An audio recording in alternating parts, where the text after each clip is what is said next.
Salut tout le monde, j'espère que vous allez bien. Aujourd'hui, on se retrouve pour analyser le Bitcoin ainsi que l'Ethereum. On va aussi aller voir l'SP500 et le Nasdaq qui va être plutôt intéressant à analyser. En gros, le scénario, c'est qu'on perdait du momentum un peu pour après ça aller faire des plus bas et c'est pas réalisé. On est simplement venu faire des plus hauts, donc ça c'est parfait, c'est ce que j'espérais. C'est qu'on continue notre tendance haussière sur le SP500 comme qui se passe en ce moment. On va aussi aller voir la dominance de l'USDT ainsi que on va aussi aller voir le FED qui est plutôt intéressant. On est revenu dans notre niveau de demande clé en high time frame. Donc à partir d'ici, je m'attends à un mouvement aussi. Donc c'est ça qu'on va voir dans cette vidéo.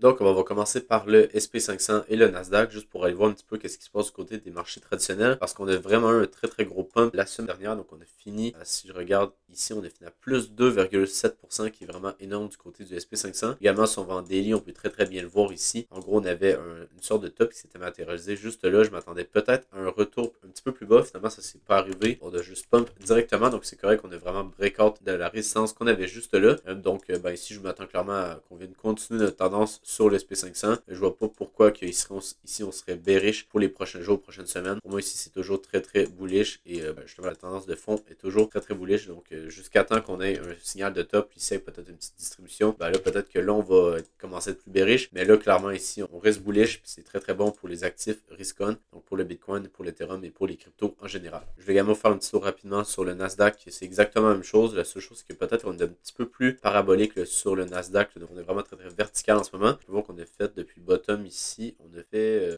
si je torse ça, 17% depuis le 19 avril, donc c'est assez impressionnant qu'est-ce qu'on a fait sur le Nasdaq. Je m'attendrai aussi à ce que le Bitcoin va venir chercher un nouvel ATH. Je pense qu'il est vraiment juste lagué comparativement au Nasdaq, au SP500. Je pense que ça devrait arriver justement dans les prochaines semaines sur le Bitcoin pour venir chercher un nouvel ATH. Donc justement, qu'est-ce qu'on a sur le Bitcoin? En gros, c'est qu'on est toujours dans le même niveau, on est toujours dans le bas du range qu'on avait juste là. On est venu le casser ici. Pour moi, ça semble assez bullish, là, comme que je vous disais ici, j'étais assez bearish, après ça on est redescendu. Mais là, je vous dirais que je pense plutôt bullish. Peut-être de venir chercher la mèche qu'on a là, ça serait assez bon. Donc pourquoi pas, en gros, former un genre de petit support, là, venir le liquider demain pour après ça repartir à la hausse. Ça va être pas mal mon scénario que je vais essayer de trader. Donc en gros, ici, je ne vais pas nécessairement tenter des longues sur le rebond qu'on va avoir ici. J'aimerais mieux, en gros, attendre qu'on ait ce genre de mouvement-là pour là, après ça repartir à la hausse. Donc on vient d'avoir une mèche pour peut-être venir chercher le lot qu'on a là. Sincèrement, c'est même pas obligé. Je voudrais juste qu'on vienne chercher le lot qu'on a juste là. Donc en gros, qu'on crée un support juste là pour après ça venir le liquider et là après ça on va pouvoir tenter des longues sur le Bitcoin. Donc ça va être pas mal ça que je vais tenter de trader là sur le Bitcoin. C'est sûr que ici je vais pas tenter des longues, mais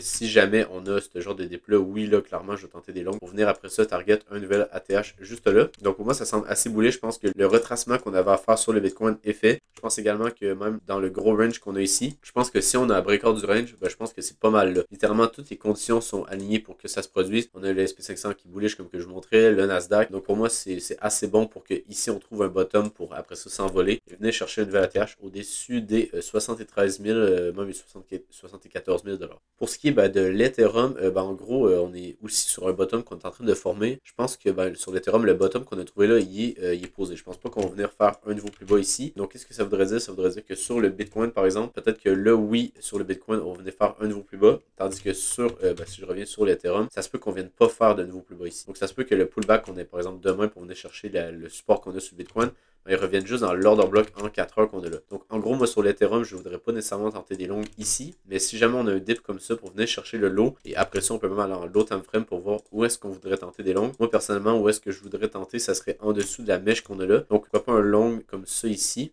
avec un stop en dessous du lot qu'on a juste là. Et là, la target, comme sur le Bitcoin, ça va être assez élevé. Je dirais que ça serait minimalement le high qu'on a juste là. Donc, ça serait un swing trade. Donc, ça serait un trade qui prendrait assez de temps à se dérouler, mais ça serait correct. Parce qu'en gros, ici, on pourrait rentrer une première fois. Puis après ça, quand on a un pullback, on pourrait rentrer une deuxième fois sur un deuxième long ici, avec un stop, par exemple, en dessous du lot. Et après ça, quand on a un autre pullback, on pourrait également tenter un autre long ici. Donc, on peut voir que moi, ça va être pas mal ça, ma stratégie. Ça va être de simplement accumuler des positions en long. Parce que je pense vraiment que ici, on est sur un bottom qui va se poser dans les prochaines heures, qui va être assez long terme, là, le bottom. Je pense qu'ici, on est sur un bottom qui va venir minimum, je vais venir chercher le high qu'on a juste là au 4089 $. Donc, peut-être que la target, ça pourrait être même comme ça ici, pour un 6.29 heures. Et après ça, même, peut-être qu'il y aurait aussi des chances qu'on vienne directement chercher la TH. Mais personnellement, je ne vais pas target la TH ici, donc ça ferait un 13 heures. Personnellement, je ne vais pas le target, mais je pense que ça se ferait là, en gros long ici, pour après ça avoir une target ici, là, donc vers l'ATH. Et après ça, ben, de simplement rajouter à des longues. Donc par exemple, on a ça comme ça. Après, si on redescend, on pourrait rentrer en longue comme que je vous montrais en 4 heures. Et là, après ça, même chose pour venir target ça. Donc ça va être intéressant à voir, mais je pense vraiment que sur l'Ethereum, ici, c'est assez bullish. Je pense vraiment que le low qu'on a fait là, il a été touché. La seule chose, c'est que si jamais on revient chercher le niveau qui est juste là, donc les highs qu'on a accumulés juste ici, là, peut-être que par exemple, si jamais on a quelque chose d'assez bearish, ben là, peut-être que je vais passer bearish. On venait chercher un petit peu plus bas parce que ça reste qu'on n'est pas venu chercher le niveau optimal de long. Mais pour moi, jusqu'à preuve du contraire, ici, c'est un bottom. Puis ben, je m'attendrai à ce qu'on vienne chercher pas mal plus haut sur l'Ethereum à partir de maintenant.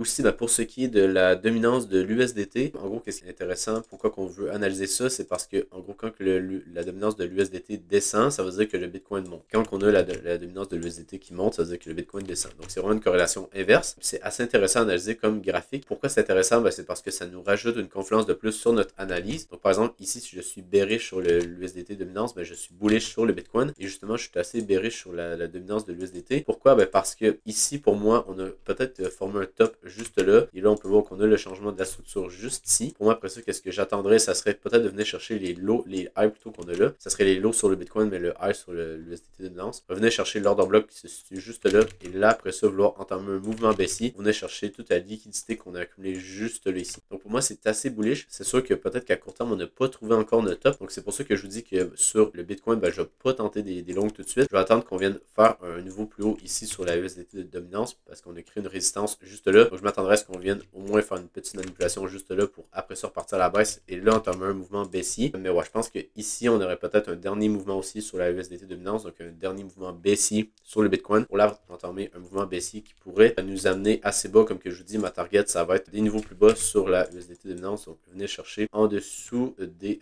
3,79%. Donc maintenant quelque chose comme ça ici pour après ça venir faire des plus bas, ce qui permettrait en même temps de long le Bitcoin et de faire la même chose, de venir target un nouvel ATH.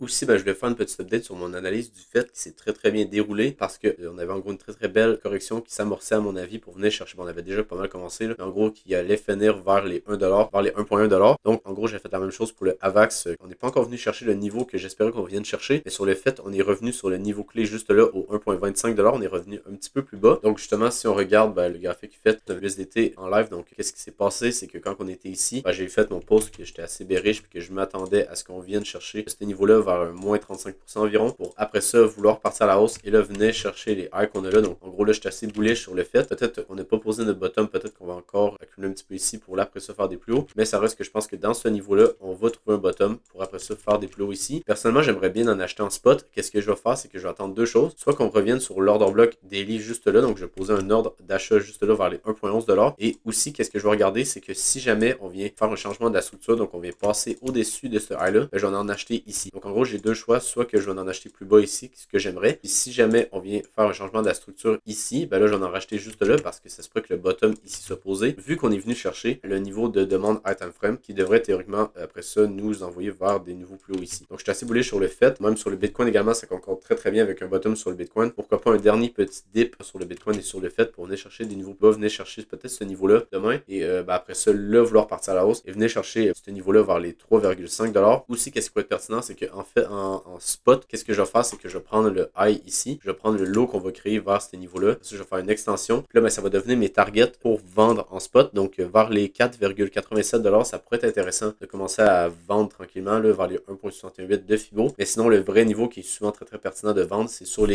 ces niveaux-là, vers les 2.68 et les 3.68.